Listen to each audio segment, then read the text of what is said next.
Now we have another round of the lightning talks. Chris, you're up. All right, everybody. Hey, lingerers in the back, bring it on, bring it in. So we always like to have the fun, sassy bit right before the reception. After this, we'll have a little bit, just a little bit of closing the event down. But remember the rules from yesterday? Warm applause, be very friendly. There might be a little bit of a fumble or a little bit of teeter-totter while they're going across the high wire. And then a warm round of applause regardless of what happens. Everybody good? All right, fantastic. I would like to start with Mr. Jeff Butler.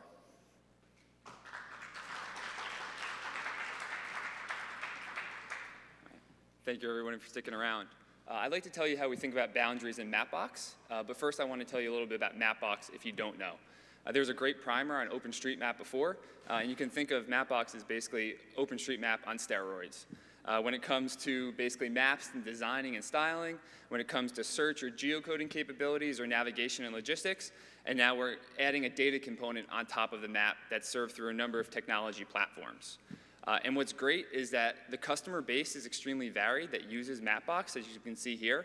Across the commercial space with verticals, the public sector, NGOs, we get this cross-pollination of ideas and needs from our customers. And one of the biggest growing areas is data. And one of the main data focal points that we've had is boundaries. And there's a couple ways that we think about boundaries. There are two main ideas that we break down when we build the product. So one is from a functional standpoint, and that's actually how do we build the correct product, really addressing the use cases that our customers have.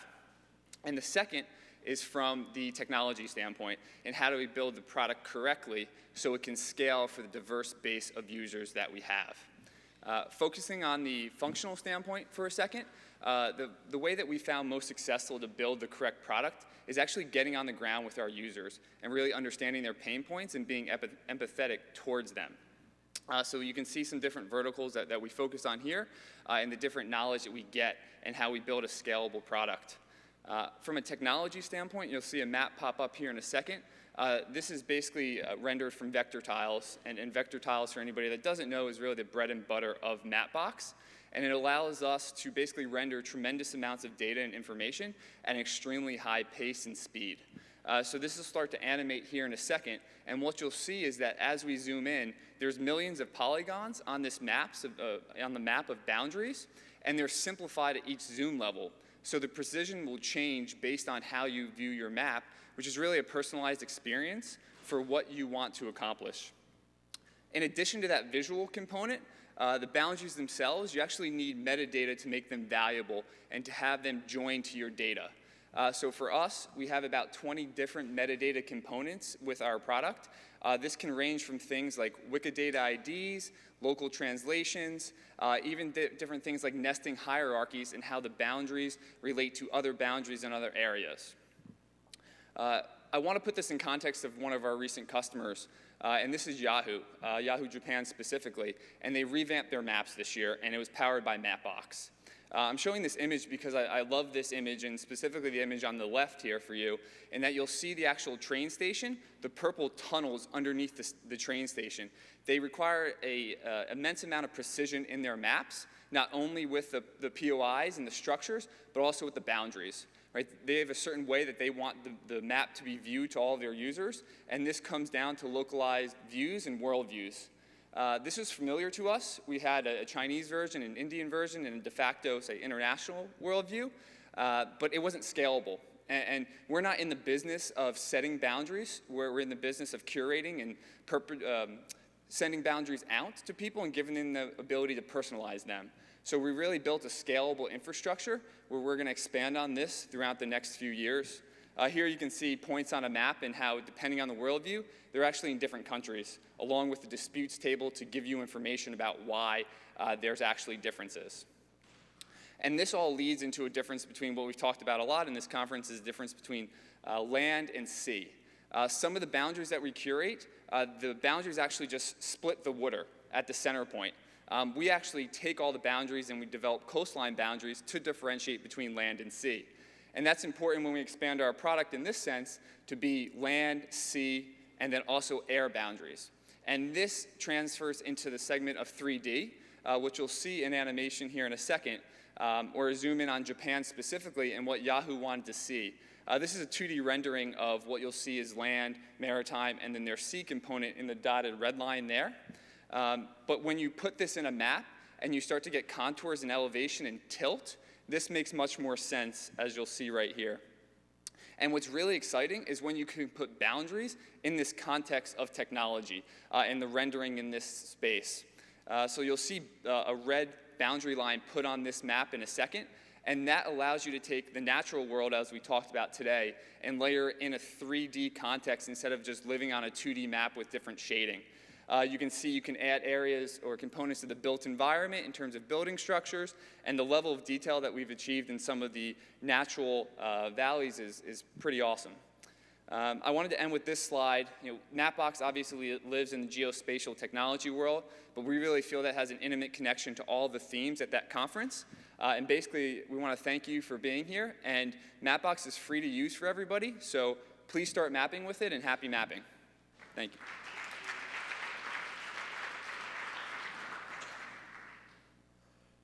Many of you have already met the geographer of the United States, who we affectionately call the GOTUS. Now you get to meet the Deputy GOTUS, Dr. Carter Christopher.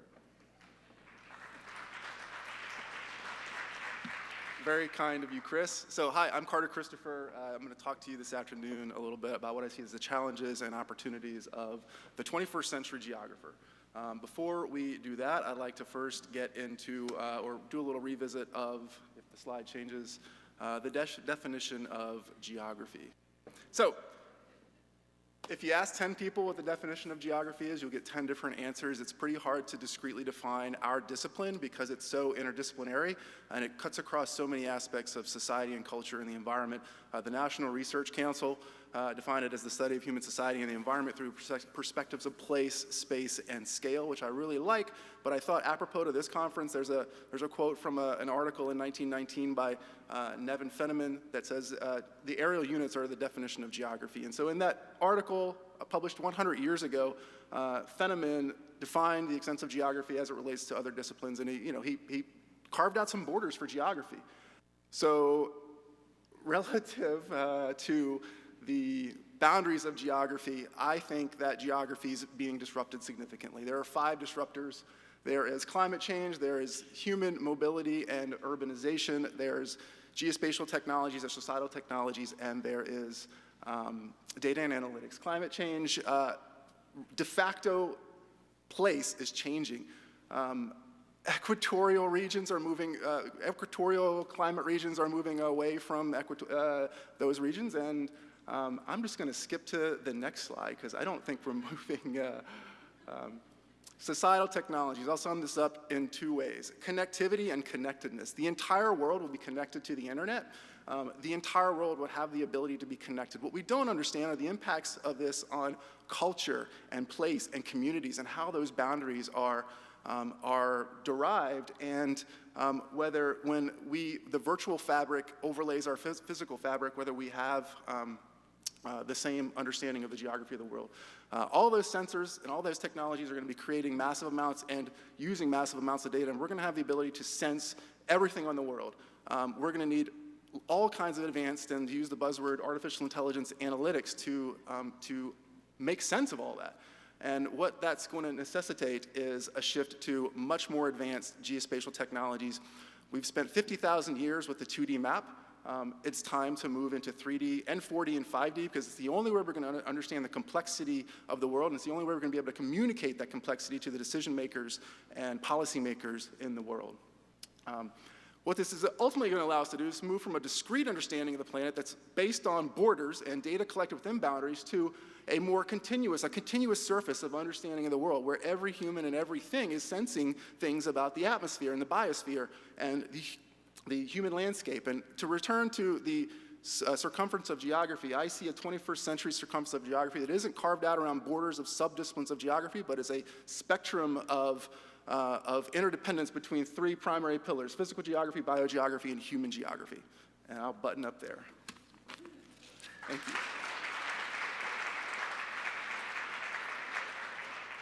And now from the great state of Louisiana, Dr. Craig Colton.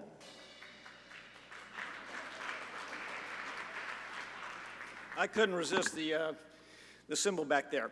I've been working with an interdisciplinary team to examine how a flood-prone inland river might cope with the shifting influences of sea level rise and regional subsidence, which are allowing coastal risks to migrate inland. We commonly conceive of borders as lines that separate regions with uniform characteristics, yet core characteristically commonly grade from one set of conditions to another, salt to fresh marsh, for example, and they can change over time. This dynamic is acutely evident in the Mississippi River Delta of coastal Louisiana, where the landscape is less than 5 feet above sea level and is sinking. In fact, Louisiana has the highest relative sea level rate in the country, the combination of sea level rise and subsidence. Forecasts show storm surge creeping landward across political boundaries, forcing parishes that have coped exclusively with riparian risks to prepare for flooding from Lake Maurepas, which is effectively a coastal bay. The Amite River is a flashy stream. That is, it rises rapidly after the region's frequent rainstorms. It has crested at least a foot above flood stage over 35 times since the 1970s. It is all too obvious to residents that floods are no rarity. A disastrous flood hit the basin in 2016. 30 inches of rain fell over 2 days, and the Amite River rose over 5 feet above the 1983 record. Forest and pasture-covered upper basin experienced only modest impacts. The middle basin has seen aggressive sprawl outward from Baton Rouge since the 1970s. Development doubled population and housing units near the waterway. More than 50% of the middle basin is within the 100-year floodplain where tributaries converge, and it endured extensive damage. The lower basin experienced the most extensive flooding, which damaged over 130,000 houses. Things could have been worse if tropical weather had blown Lake Maurepas into the upriver and raised its level 3 feet. That will be the new normal. Since the 2016 floods, all 3 parishes encouraged rapid return. They allowed temporary housing units during reconstruction, waived various fees, and permitted numerous subdivisions in areas that had suffered inundation. The upstream parishes improved drainage to push runoff downstream towards the lakes. They cleaned out their drainage canals and secured funding to restart a long-stalled effort to divert excess flow to the Mississippi River. Astride the inland and coastal boundary, Ascension Parish allows developers to raise subdivisions 5 to 10 feet high, which displaces risk, and propose extending one levee. It is fearful of the enhanced drainage from upstream, however. Political boundaries prevent a unified risk reduction approach in a changing environment. Although the state authorized a river basin authority in the 1980s, it has no regulatory authority and can only advocate for safe land use. Despite repeat flooding, the 3 parishes remain fixated on addressing flooding as a local drainage issue. That is, moving water out of each nested set of boundaries, subdivision, municipality, and parish. NOAA has mapped the landward movement of rising seas, and Louisiana plans to fortify and restore its disappearing shoreline with an expensive project. Both of these efforts forecast inland impacts, but tools for mitigation remain oriented strictly to the immediate coast. Louisiana is mobilizing restoration efforts to offset coastal land loss and adapt to climate change. But these efforts do not extend across the changing boundaries of the transition zone, nor do they enable inter-parish cooperation. With 2 recent rainfall events in nearby Houston that exceeded 60 inches of rainfall, the 2016 record in Louisiana is now obsolete. And this demands a redrawing of flood risk maps in anticipation of extreme future rainfall by mid-century and beyond. I owe a great debt of gratitude to Audrey Grismore and Rhea Majurki for their research assistance, and to the National Academies of Science and the Robert Wood Foundation for supporting the Inland from the Coast Collaborative Research Project. There's a large version of this will be coming out in Open Rivers, and I want to point out that Louisiana will not be the only place to see this kind of conflict between political boundaries and changing environmental boundaries. Thank you.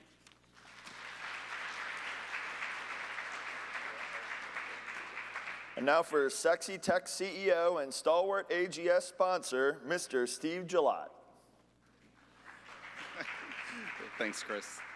So the hardest thing here is going to be to summarize all the research that Reinventing Geospatial is doing in the cyber situational awareness and understanding space in the next 5 minutes, or as I just told Chris, the next 30 minutes, if he lets me. But in order to start, I want to make a few self-evident, or some statements and argue them as self-evident, just so I can move this along. The first one is that cyber warfare exists largely without barriers. The technology that we built in the 1990s, the primary objective was the free flow of data. It was a secondary objective that we established of actually creating the barriers that prevented the flow of data. And what we've seen is those barriers are actually very porous. And either through a well-placed inside or a well-placed payload, it's very easy to penetrate. The second aspect is maps. What's the purpose of a map? And I'd argue the initial maps were really focused on on navigation and on probably parcel ownership would be what I kind of speculate. In terms of navigation in the cyber terrain space, if we have any two conceptual nodes, the time to traverse between those nodes is approaching 0, and the number of paths between the two nodes it approaches infinity. So navigational maps are very uninteresting in this space. If we look at the side of ownership is also kind of uninteresting as well, because if we look at key cyber terrain, both your asset as well as the adversary asset can occupy the same terrain at the same time, potentially knowing about each other, potentially not knowing about each other. So our historical concepts of maps in the cyber terrain space just aren't as interesting. The other aspect of why this whole space is interesting is because an enemy combatant or cyber combatant has pretty much unrestricted free movement across the battle space. There are no barriers.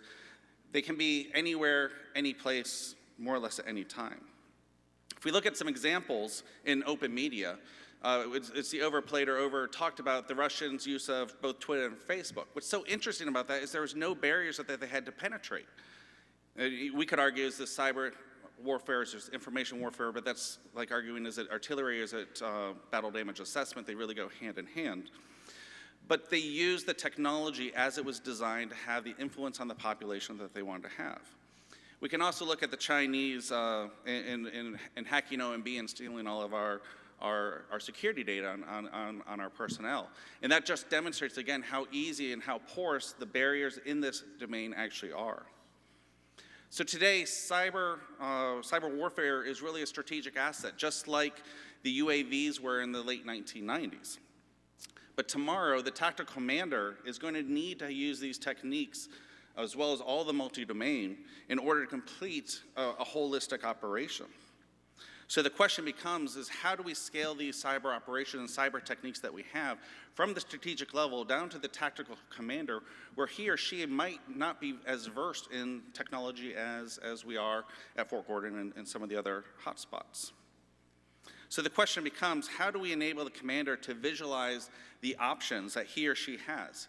How do we enable the commander to visualize and assess the battle damage that has occurred on the physical and the cyber battle space?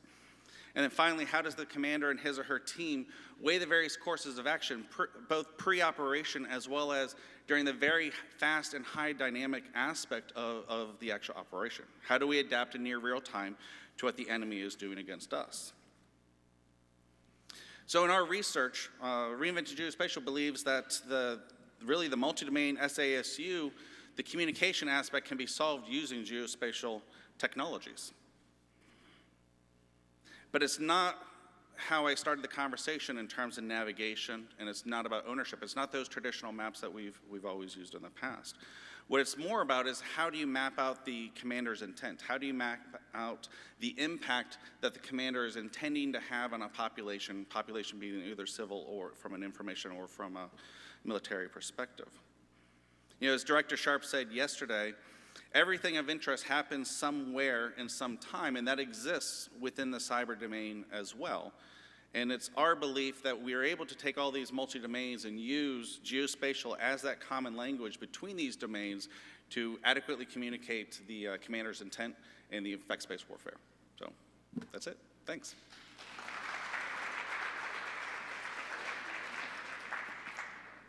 And now, Dr. Andrew Grant.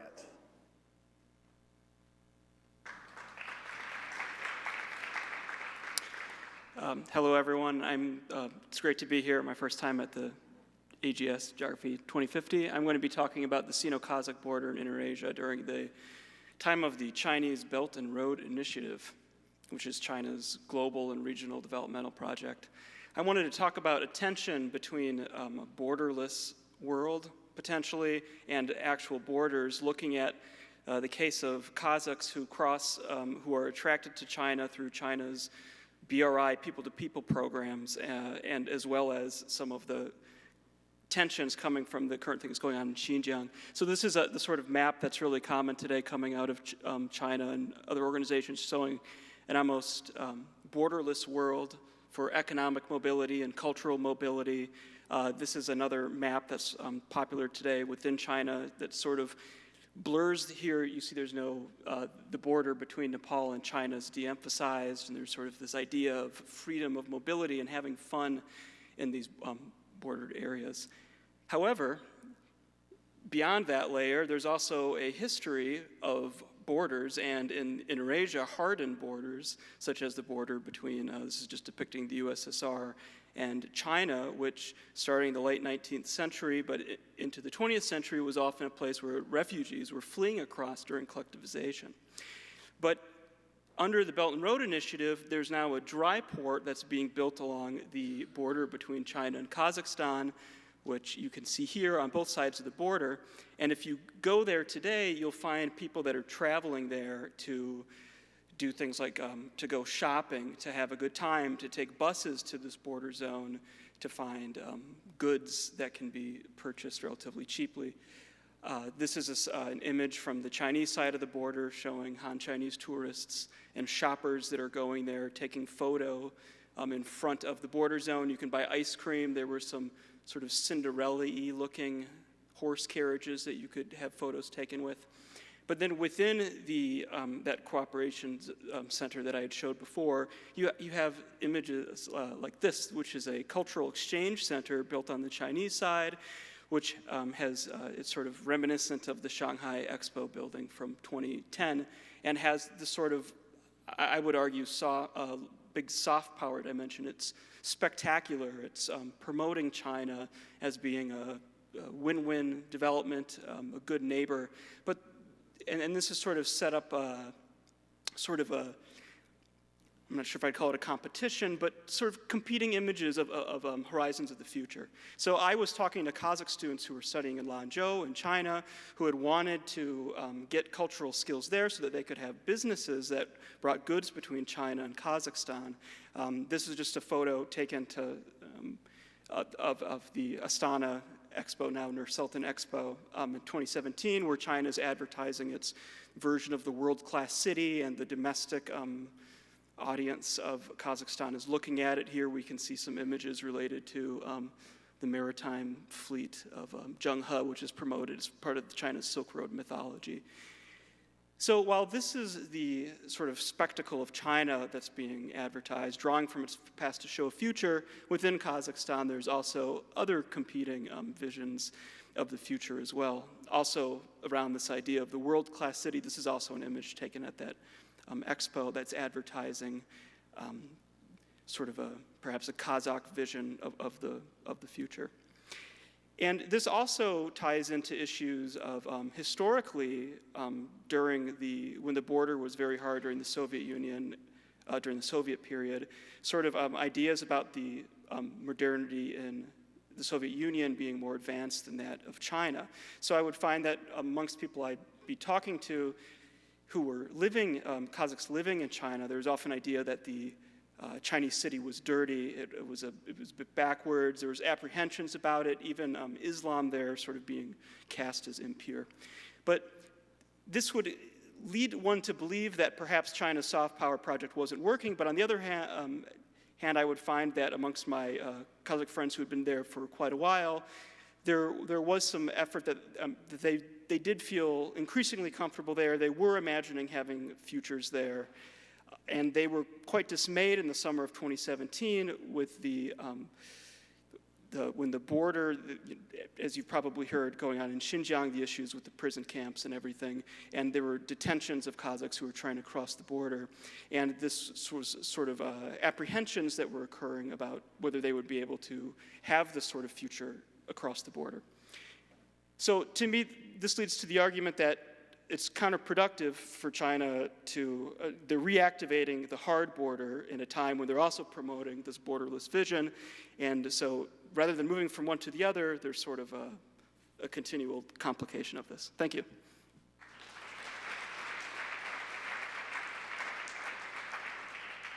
She's not a doctor yet. Please give a warm round of applause to Ms. Katherine Hanna.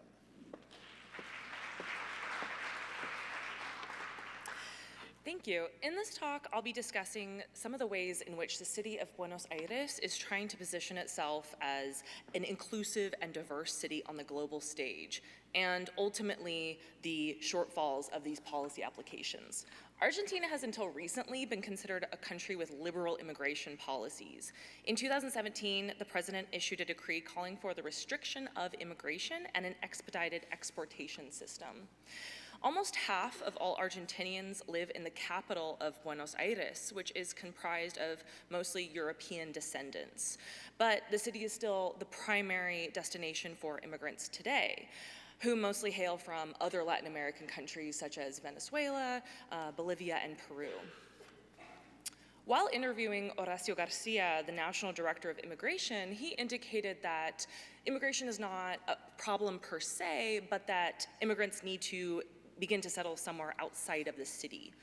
Mr. Garcia's Buenos Aires office is right across from the National Museum of Immigration, which received and processed immigrants until the mid-1960s. This is like the Ellis Island of Argentina and reinforces a narrative of the good immigration of yesteryear. Those early immigrants formed collectives made up of many mutual aid societies, most of which with their own clubhouses in the city. These associations began as mutual aid societies for newcomers from a given region or country. Today, there are more than 50 ethnic collectives in the city. Older associations perform mostly social functions, such as giving classes, hosting performances, and events, as you can see from this example of Vedra, which is in the Galician collective. In the city's division of human rights, there's an office dedicated to the promotion and care of the collectives. This position does the most visible work in the city regarding diversity, and they have applied a few key initiatives recently. The first of which is the rollout of this digital platform, which includes an interactive map showing the location of all the association buildings in the city. Note the dominance of Spanish and Italian associations, the two largest collectives in the city.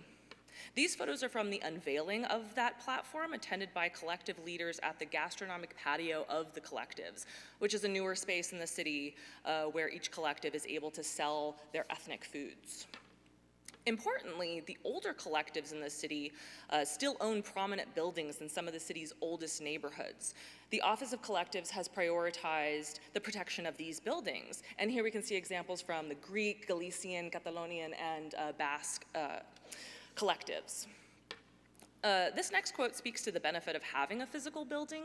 This Galician leader says that they have gotten recognition as a cultural place, and because of this, they are included in citywide cultural events.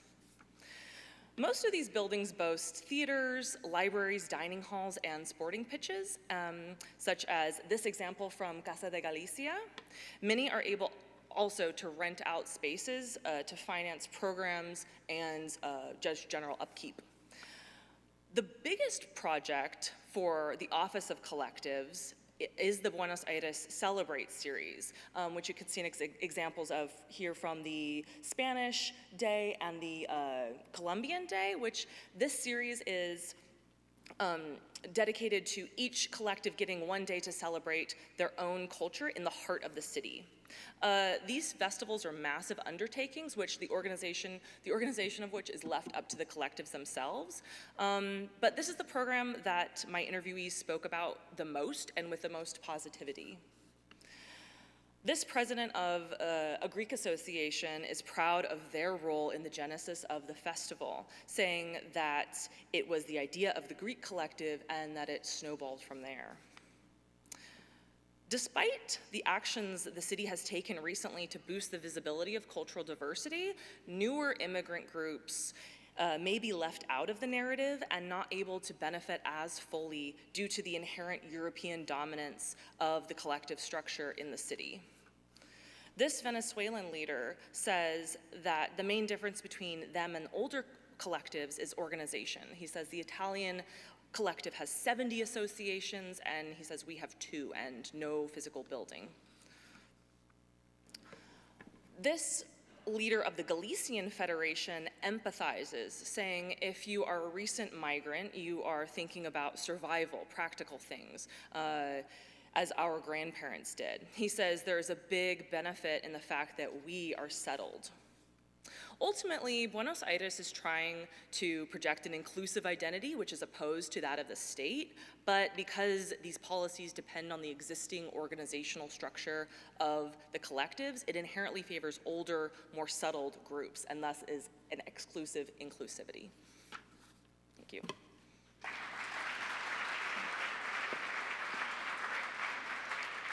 Please welcome Dr. Sarin Houston.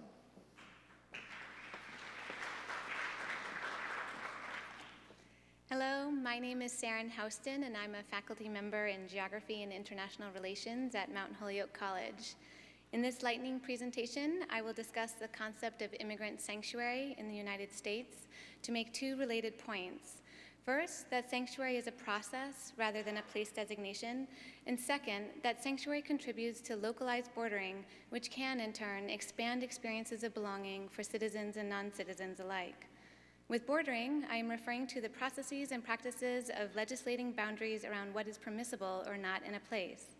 It is important to think critically about sanctuary because it has become affixed to anti- and pro-immigrant platforms and associated with everything from the best hope for human liberation to the end of the rule of law. For example, the Los Angeles City Council voted unanimously on February 8, 2019, in favor of a resolution that declares LA a city of sanctuary. In contrast, on June 14, 2019, Ron DeSantis, the governor of Florida, approved Chapter 2019-102, which mandates compliance with immigration and customs enforcement activities throughout Florida and prohibits local sanctuary policies. Although many people say sanctuary city, this term actually doesn't have a formally agreed upon definition. Instead, sanctuary is usually shorthand for places where state, county, and/or city governments have adopted policies that regulate and limit participation in federal immigration enforcement. I suggest that the term sanctuary city is both misleading and simplistic. Calling a place a sanctuary city can insinuate that municipal governments have adopted a singular stance on immigration issues and that sanctuary policies are uniform throughout the U.S. The term sanctuary city can contribute to an assumption of greater or decreased safety in daily life for different populations as well. All of these representations erase nuance and obscure the differences evident in sub-federal sanctuary policymaking. Therefore, I contend that sanctuary is a process borne out through the enactment of civic values and understandings of justice. Engaging with the process of sanctuary contributes to a more dynamic interpretation that accounts for jurisdictional variability in this policymaking. Paying attention to the specificities of places, as geographers do, underscores why and how the processes of enacting sanctuary vary. It is too basic to merely designate a place a sanctuary city or not when on-the-ground activities are often quite distinct. Conceptualizing sanctuary as a process also draws attention to how sanctuary policies can benefit both citizens and non-citizens. This is an important point because a common assumption is that sanctuary only pertains to non-citizens. A key part of sanctuary processes includes bordering efforts at the local scale. For instance, when a city declares itself a city of sanctuary, it is naming the place according to particular attributes and detailing what this public identity means. This is more than just a place designation, however, because of the parameters drawn around how immigration enforcement will unfold in the place and what access to social services residents can expect. Regulating resource expenditures, celebrating multiculturalism, and monitoring racial profiling are often part of the sanctuary process as well. Local bordering also happens when places establish municipal identification cards and make them available for anyone who is proof of continuously living in a city for often as little as 15 days. A municipal ID card can function as a debit card, public transportation pass, library and parking meter card, and government-issued ID. The motivations and justifications offered for many municipal ID programs draw on the supposition that reduced crime, greater access to services and resources, and the benefits of legitimate personal identification are good for all residents. Indeed, sanctuary policies such as these can provide access to common institutions and the validation of a right to public life. In other words, they can expand experiences of belonging. As these examples illuminate, sanctuary policies prompt the drawing of boundaries around acceptable and unacceptable actions related to immigration enforcement and associated activities at the local scale. Yet, if the discourse about sanctuary stays focused on if a place is or is not a sanctuary, and a sanctuary city at that, we remain relatively ignorant of what these policies say and how these acts of local governance function in practice. Furthermore, we neither deepen our interpretations of resistance to federal immigration enforcement, nor our understandings of how sanctuary impacts people of different citizenship statuses. We assume homogeneity instead of examining the heterogeneity. In contrast, conceptualizing sanctuary as a process highlights the array of sub-federal sanctuary policies passed in the US and examines how responses to exclusionary federal immigration enforcement can prompt localized bordering. This bordering, in turn, likely facilitates expanded experiences of belonging for citizens and non-citizens alike. Thank you. And now, Dr. David Salisbury.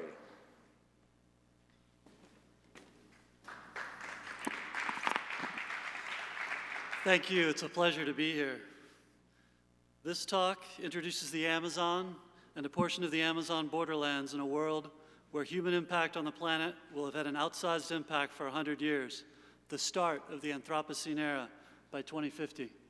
Amazonia, the largest contiguous rainforest in the world, plays vital roles in biodiversity conservation, with almost 12,000 tree species, over 5,000 types of fish, over 1,500 varieties of birds, 400 plus mammals, and millions of insects.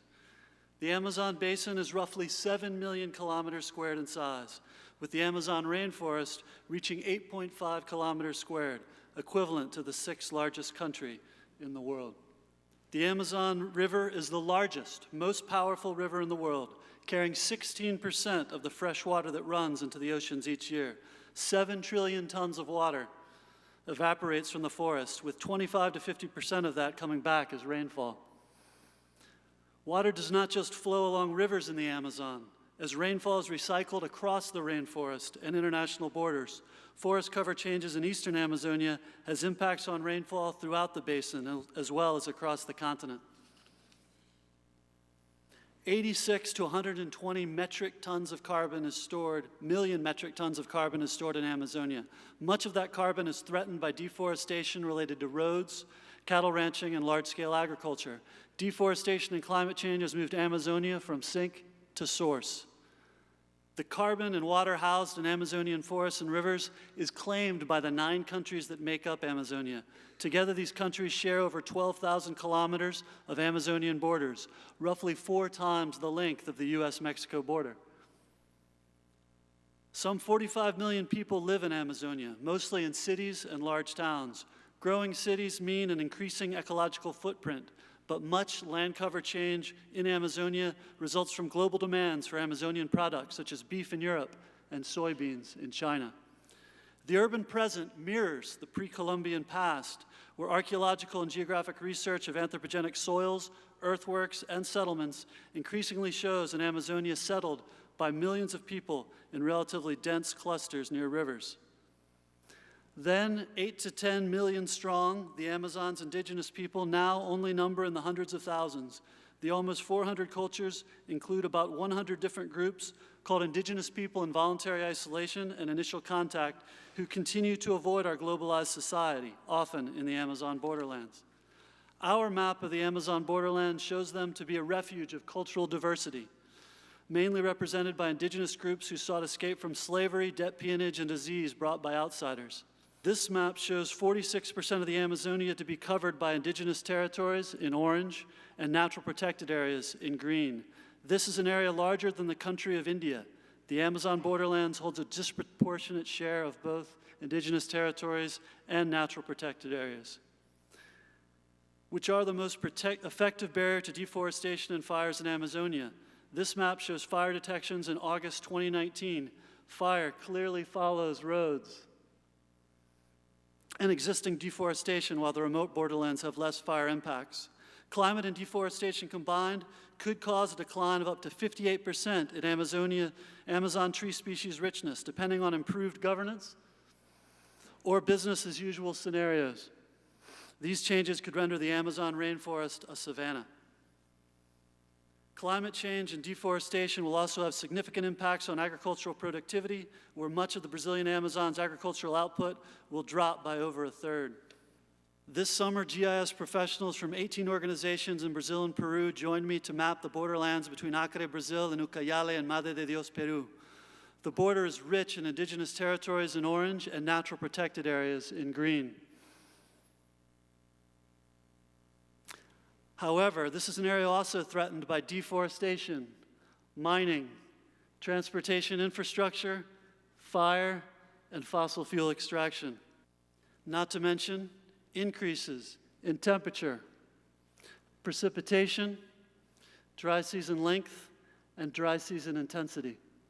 Much of the borderland population is made up of indigenous people who may take advantage of their transboundary cultural connections to move to the country and state where resilience to threats is greatest and their theaters of opportunity the most opportune.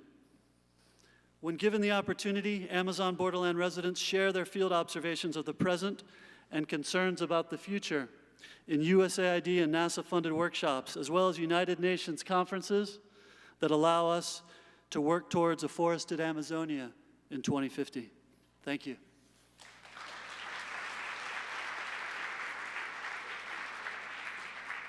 And now, last but not least, Jeanine Yoon. Hello, everyone. Can you hear me? That's my son. He likes maps.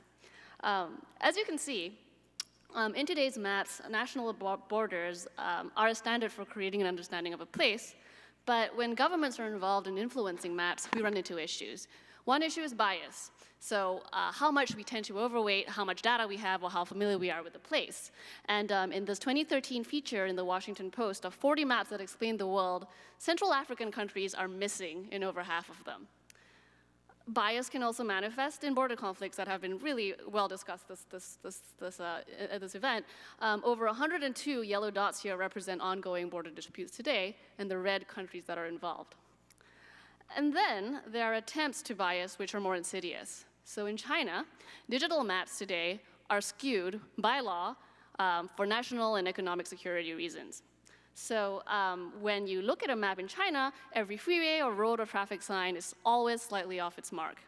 When foreign companies go into China to map, they are forced to adhere to these regulations. So as you can see on Google Maps, the border crossing in the China side doesn't really quite line up with the border crossing on the Macau side. However, when you look at OpenStreetMap, you'll see that it lines up quite beautifully. And this is because the proliferation of satellite imagery for mapping has really empowered an army of citizen cartographers to use what they see from the sky to map. However, the sky is not always the whole picture. These are actually aerial views, both these images, of human settlements. The left is Burning Man. The right is the Jungle Camp, an immigrant settlement on the border of Calais in France, which the government disbanded in 2016. What you don't see from the sky is how these people lived in the camp. You don't see how they got onto the internet. You don't see how they prayed in makeshift mosques, and you don't see how they create paper maps by hand of the journeys from their homeland or how they actually lived their lives in the camp day to day. I took those street-level imageries in 2016 in Calais. I didn't have a $1 million camera or a fleet of street view cars. I had a cell phone. And advances in today's artificial intelligence allows anyone to create street-level imagery using any camera to make better maps. My company, Mapbox, is a street-level imagery platform for automating and scaling maps. And with the technology we have today, we've amassed almost 1 billion images across 190 countries from a variety of sources. When every image hits our platform, we run machine learning algorithms to understand what's in the images using a technique called semantic segmentation. So with machine learning algorithms we've trained, we interpret each pixel in every picture to understand that there's a streetlight here, a human, pedestrian, car. And then we stitch those images together to create a 3D reconstruction of the place, point clouds without LiDAR. And what we then do is we take what the machines have seen in the images and we place them on the map with an estimated location. With this approach, we've empowered individuals in authoritarian states like North Korea, Cuba, and Iran to collect data with cameras at great personal risk to themselves, enabling data collection to be made available across borders. With this approach, we've facilitated cross-border collaboration with governments with limited resources and enthusiastic mappers all over the world. This is how we've been able to make the Kingdom of Lesotho the best mapped country in Africa. With this approach, we've lit up the map in Southeast Asia by partnering with Grab, the region's largest ride-hailing fleet, by equipping drivers with dash cams. This example is of particular interest to the technology community in venture capital, because if a dash cam on a vehicle, then why not a sensor on an autonomous vehicle? If we think of the world where autonomous vehicles, millions of them out there, capturing 1 gigabyte of data per second, what will world maps in 2050 actually end up looking like? If world maps become the digital twin of the world that we know today, and a mirror that we hold up to ourselves, I'd like to see more truth prevail over fake news. This is an example of visuals being used to disprove misinformation that Agency France Presse uses today with our platform. In this world, I'd like to see more global consensus around climate change. This is a before and after processing visual from images taken by a team from the University of Chicago that were dispatched to the Galapagos Islands this summer to map coastlines as they change over time. And finally, I'd like to see more empathy across borders.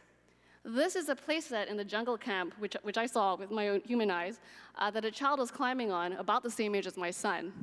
And for me, this was a reminder that what we as humans have in common are much stronger than what we don't have in common. And even though computer vision can see across borders, as we are on this age-old quest to understand the world we live in, humans should also see across borders. Thank you.